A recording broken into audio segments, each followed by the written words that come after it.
Very Reverend Thomas Sussman, Provincials of Chicago Province, Very Reverend Timothy Lenchek, Presidents of Divine Word College, Very Dr. Matthew Penjiratinka, Vice Presidents of Academic Affairs, distinguished faculty, family, friends, and relatives of the graduates, class of 2012, fellow students, cherished classmates, greetings to all.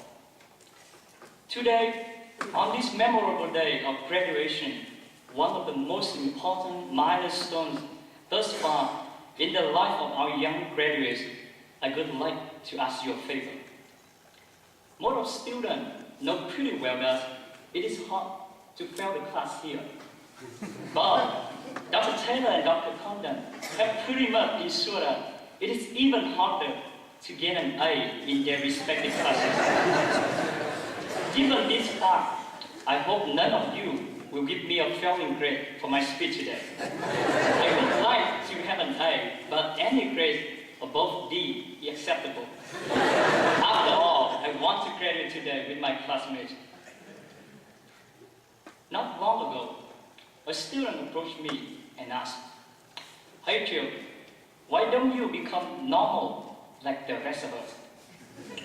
I stopped for a moment and asked, "Normal? What do you mean?" She said, "You know, just be normal." I was confused. Then I asked her the question, "You mean I am abnormal? In what sense?" All the while I was thinking to myself, I hope she does not think that I had a mental problem. If I had a mental problem, I dare not to continue my preparation for this graduation speech, or even worse, the provincial might reject my application to university. She answered, "You know, it's weird that you smile all the time, all the way in an upbeat mood and full of energy every day." Actually, her comment was right, but this did not come easy. It took me 4.5 years to gain this abnormal title. Let me go back a bit. I first arrived in the city of Edward with Vinh Nguyen and Thanh Ha on Halloween of 2007. We were 3 SPD candidates from Vietnam sent here for studies. In my mind, the definition of a city included big population, skyscrapers, and a place was full of activities. However, in reality, my definition was off the mark. I had an inside-out, upside-down picture. Our school members make up 1/10 of the population of Edward here. The reality of silos replaced for the vision of the skyscrapers, and the main activity in the college was prayer. Unlike most of the students here, I never had a previous visit before enrolling, for I came directly to this college from Vietnam. To add to my woes, the name Divine Word College created in me a different expectation than was the reality. I already spent a year and a half in a college in Vietnam with 4,000 students.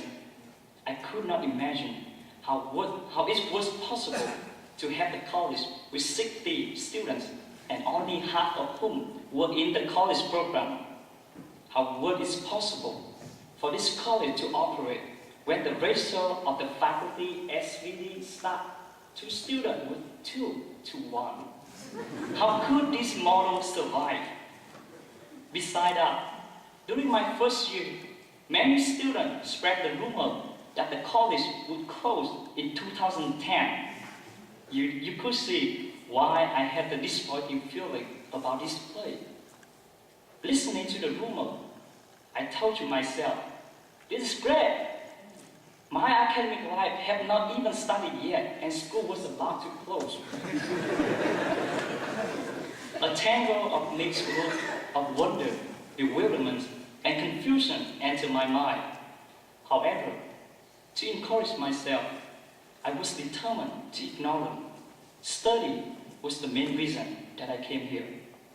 I had to put more effort into learning English, even though I thought I knew a little bit English, but I wouldn't be able to communicate with the people for the first few months.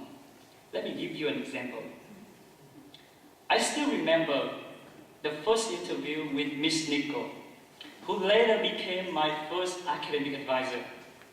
Vin and Khan were with me at that time. In room 140, across from the kitchen, Miss Nico was sitting on one side of the table, her back to the window, waiting for us. We said hi to each other, and it was the only time during the whole meeting that we understood each other. After we got past hi successfully, she asked us some questions that we absolutely have no idea of what she was talking about. Thinking that we might understand Japanese because we look a little bit like Japanese, Miss Nicole spoke some Japanese with us.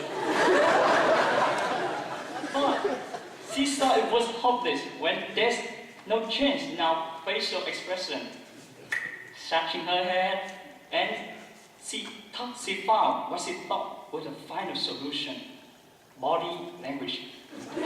But unfortunately, we never used this kind of language before. How could we understand something like this or like that? From what she was doing, I guess she was talking something about chickens. Probably she asked about farming. Did we raise chicken? Or did we eat chicken? Or could we do chicken dance? I did not know that until today. I still do not know what she wanted to say with us on that day.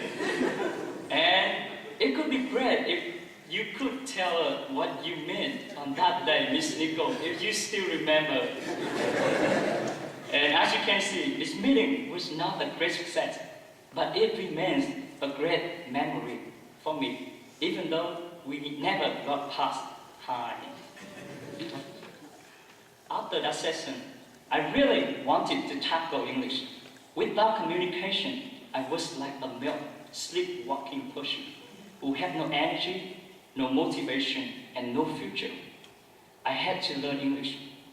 But one more time, my expectations were not immediately realized. The large number of Vietnamese students here at that time was discouraging for this reason. I studied English in the classes, but spoke Vietnamese in the dorm. When I tried to speak English with some Vietnamese American students here, they answered by Vietnamese. I gave them my homework to correct my English. They gave me Father Stephen paper from their Vietnamese class to correct their Vietnamese. I wasn't getting very far.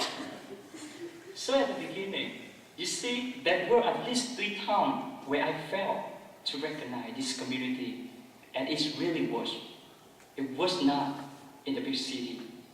It was not a big college, and it was not a place where I could improve my English as rapidly as I wanted to, as I spoke Vietnamese so often. When I did gain some skill in English, I spoke with a less than perfect American accent. The staff and faculty members might understand me, but not the people from outside. Dr. Taylor might interpret my thoughts with her wonderful ideas, but sometimes they were not exactly what I meant. I was struggling with my life here. However, God has His own way to guide me. The community has its own way to change me. It taught me how to become a responsible person, how to take a leadership role, and also how to gain insight into my own problem by sharing it with others. Many times, I was encouraged to step up, to share in the meeting, to be more confident, to be more faithful, and to be more myself. The searching for my inner self was not easy at all, but it would have been impossible if it were not for this community. The community that always stood next to me and supported me. Among all the community members, none were more important to me than my classmates. I learned a lot from all of you. From Charles Moore, I learned how to speak that wonderful phrase, you know. Charles, it was one of your favorite expressions. It appears in almost every sentence. I now use it so much that, you know, it will definitely appear in this graduation script. However, one of the most important things that I noticed in you was your friendly, optimistic attitude towards others that I want to acquire. From Joseph Osman Okello, I learned what a good sense of humor is, what responsibility is, what great leadership skills are, skills that you perform wonderfully in this year as the Student Senate President. From Bao Nguyen, your great sports skills inspire me to participate more in sport and exercise. You play well in every sport, from soccer to basketball to tennis, badminton, ping pong. Is there any sport that you cannot play well? From Bin Nguyen, I learned about honesty, of your great companionship, your baking skills. From Tung Mai, I learned of your frank attitude, your great care for the community, and your organizational skills. All of these characteristics that my classmates possess contributed to changing me, to helping me become the person who is stand before you right now. To return to the question that the sister asked, am I still an abnormal person? Yes, I guess I am. But I'm sure there are a lot of people like me in this community. My upbeat mood, my spending a lot of energy positively, is just my own way to care for this community. I hope that by smiling with one person, I might bring joy into his or her day. By being active and willing to help, I might make it easy for someone to walk out of the problem. It is my obligation to try to build up this community. In conclusion, on behalf of the graduates, I want to say thanks to the SPD community who continually teach us what the great spirit of the community life is through your lived examples. Thanks to the teacher who never give up on us. You're inspired by your profound knowledge. Your high educational achievements indicate to us that our academic life is not ending, but just getting started. Thanks to the staff who provided the great care for our physical needs. Without your help, we could not have this convenient life. Thanks to our families, relatives, and fan club friends who supported us during this year. Your great companionship helped us to stand up and to be confident that there is someone watching our backs. And finally, thanks to all of you, our beloved friends, brothers, and sisters. We could not have made it today without your help, your support, and your prayers. Your great friendship was the strong evidence that to be is to be together. We can't fully live without the community. After today, we are ready to take the next challenge, and the ones after that. We will face this challenge to the best of our abilities, and with your prayer and support, we will make the right decision and do the right things. We, the class of 2012, will make you guys proud of us. Thank you.